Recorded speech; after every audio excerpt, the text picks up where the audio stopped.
Was I wrong for refusing to leave my adopted son out at a family trip? My wife and I are both 46, and together we're raising 4 children. Our oldest is 20, our youngest is 12, and we have 2 19-year-old sons. One of those sons came into our lives under heartbreaking circumstances. My closest friend, who I considered more like a brother than a friend, passed away unexpectedly when his son was 8 years old. He was raising his son alone, and after his death my wife and I became his legal guardians. There are many reasons why that happened, but those are deeply personal to him, so I won't share them. From that day forward, he became part of our family. I've always made sure he knows who his biological father was, and we honor my friend's memory often. At the same time, he calls me dad, my wife mom, and our other children have always treated him as a brother.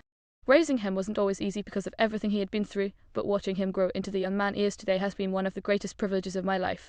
Years before that happened, my wife and I briefly separated after our oldest son was born. We weren't married yet, and the stress of becoming new parents took a toll on us.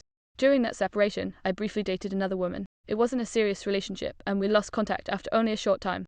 I had no idea she was married. A few months ago, I received a message through a DNA ancestry website from a 19-year-old named Owen. He had taken a DNA test after discovering inconsistencies in his family history, and it turned out I was his biological father. His mother had believed her husband was his father all these years, so this came as a surprise to everyone involved.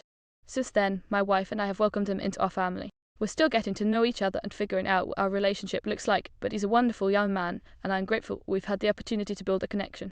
The problem is that he doesn't seem to accept my adopted son as part of the family. My adopted son has no idea there's any tension, but I've started noticing comments that concern me. Recently, Owen asked if I would go on a camping trip with him and my oldest son. I loved the idea and immediately agreed. I also naturally said that my adopted son should come too because, in my mind, it was a trip for my son. That's when everything changed. Owen became frustrated and said my adopted son didn't need to be included in everything. He then told me it would be nice if I spent time with my real sons for once. That comment hit me hard. I told him that my adopted son is every bit as much my child as my biological sons are. Biology doesn't determine who belongs in my family. I explained that if we were taking a father and son trip, then all of my sons would be invited.